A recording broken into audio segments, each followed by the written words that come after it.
El Messerschmitt Bf-109 es un avión de caza alemán diseñado por Willy Messerschmitt a principios de la década de 1930 por Bayerische Flugzeugwerke BF, o sea, Trabajos de Aviación de Baviera, como los coches BMW también de Bayern, pero con aviones, y que llegó a España para la Guerra Civil con la Legión Cóndor, con la intención de probar el arma aérea alemana en una guerra convencional.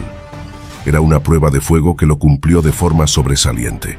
Encima, más tarde fue el avión de caza más producido de la historia, con un total de 33.984 unidades construidas.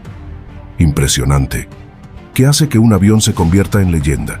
¿Su velocidad, sus victorias o su capacidad de resistir el paso del tiempo y seguir dando batalla una y otra vez en cada frente? En el caso del Messerschmitt Bf-109, la respuesta es todo lo anterior y más. Apareció por primera vez en la Guerra Civil Española, cuando el mundo aún no sabía lo que se venía. Era un diseño nuevo, radical, y para muchos pilotos republicanos, el primer aviso de lo que se avecinaba desde el cielo. Más que un avión, parecía una aguja con alas, y desde ese primer vuelo en combate se convirtió en la columna vertebral de la Luftwaffe durante toda la Segunda Guerra Mundial. Pero vayamos al principio. Estamos en la Alemania de principios de los años 30. La Bayerische Flugzeugwerke, una compañía privada al borde de la quiebra, recibe el encargo de diseñar un nuevo caza para el Ministerio del Aire del Reich. El responsable del proyecto es Willy Messerschmitt, un ingeniero de ideas audaces que creía en la simplicidad, la ligereza y la velocidad. Su propuesta fue arriesgada y brillante.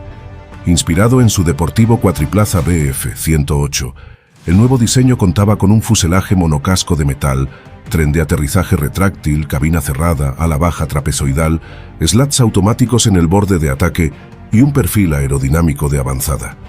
Era 1934 y el Bf-109 parecía salido del futuro. El primer prototipo se completó en mayo de 1935. Pero había un problema. Los motores alemanes aún no estaban listos. Así que, irónicamente, los ingenieros alemanes instalaron motores Rolls-Royce Kestrel 6 británicos para las pruebas iniciales. El primer vuelo, el 29 de mayo de 1935, marcó el nacimiento de una leyenda. Pronto, el Bf-109 superó en pruebas a sus competidores, Arado, Focke-Wulf y Heinkel, y ganó el contrato de producción. Su verdadero bautismo de fuego fue en la Guerra Civil Española, donde varios prototipos fueron enviados con la Legión Cóndor. Allí, el Bf-109B demostró su eficacia frente a cazas soviéticos como el Polikarpov U-115 y U-16. La superioridad en velocidad, trepada y armamento fue evidente. Para muchos, este fue el primer aviso de que el cielo europeo estaba a punto de cambiar para siempre. ¿Pero qué hacía tan especial al Bf-109? Primero, su diseño compacto. Su sección frontal era mínima, lo que mejoraba la aerodinámica. Esto se traducía en una aceleración en picado brutal, ideal para combate vertical. Además, el motor Daimler-Benz DB601, con inyección directa, le permitía operar incluso bajo fuerzas G negativas, algo que los Spitfires y Hurricanes, con carburadores, no podían hacer sin sufrir pérdida de potencia.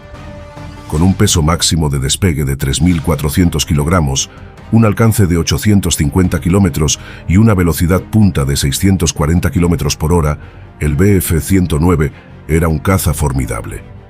Estaba armado con 2 ametralladoras de 13 milímetros sobre el motor y un cañón de 20 milímetros en el eje de la hélice, con opción de montar 2 cañones más bajo las alas. Su tren de aterrizaje se retraía hacia adentro, con una inclinación de 85 grados, permitiendo desmontar las alas sin complicaciones para mantenimiento. Pero también traía consigo un problema: una distancia entre ruedas muy estrecha que lo hacía inestable en tierra.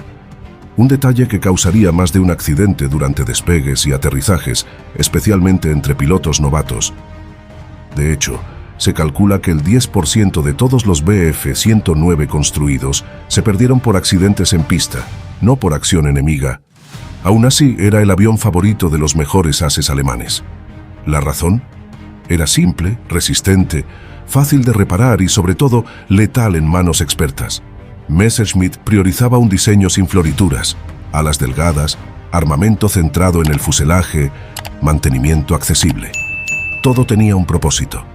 Pero claro, el enemigo también evolucionaba. Al enterarse de que la RAF estaba instalando 8 ametralladoras en sus Spitfire y Hurricane, Alemania tuvo que adaptarse. Así nacieron nuevas variantes del Bf-109, cada una más poderosa que la anterior. El modelo Bf-109E Emil fue uno de los más icónicos. Entró en servicio al final de la Guerra Civil Española y fue la versión principal al inicio de la Segunda Guerra Mundial. Tenía el potente motor DB606 de 1100 caballos de fuerza, nuevo sistema de refrigeración, mayor combustible y mejoras aerodinámicas.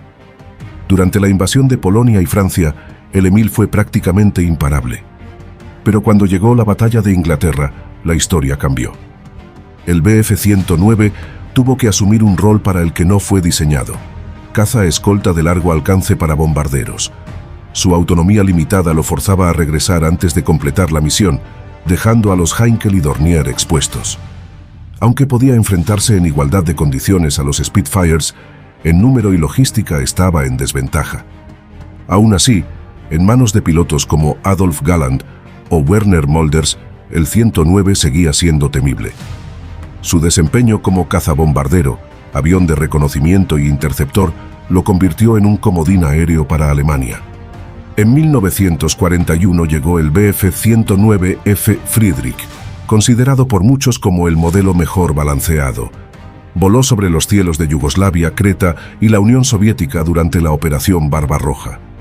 Más ágil, con rediseño en el ala y una sola ametralladora axial de 15 milímetros, fue letal en combate aire-aire.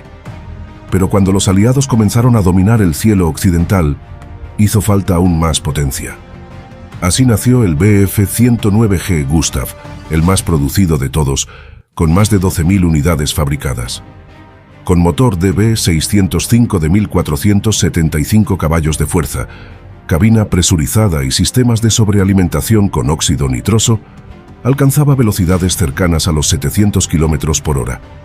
También tenía versiones con cohetes, cañones de 30 milímetros y mejoras en blindaje, sacrificando algo de maniobrabilidad por supervivencia.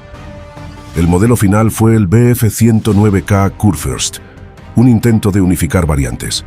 Rápido, poderoso, refinado, pero llegó tarde. Para entonces, los cielos estaban plagados de Mustangs, Thunderbolts y Tempests. ¿El legado? Imposible de ignorar.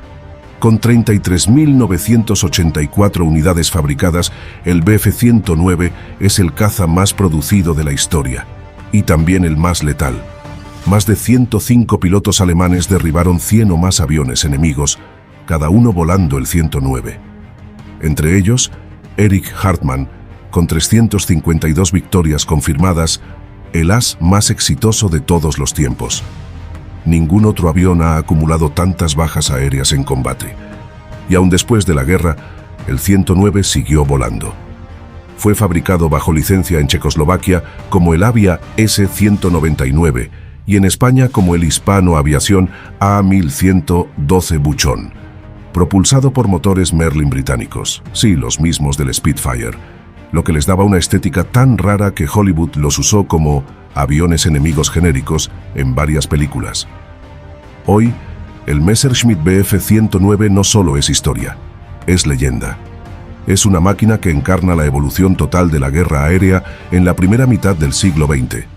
Desde los cielos de Madrid hasta las estepas rusas, desde el Canal de la Mancha hasta el norte de África, el 109 dejó su sombra y su rugido, porque cuando volaba era más que un avión, era una daga afilada, veloz, implacable y por momentos invencible. Si llegaste hasta aquí es porque esta historia te atrapó. Ahora es tu turno. Dale like, suscríbete y activa la campana para no perderte lo que viene. Comparte este video y ayúdanos a llevar estas historias al mundo.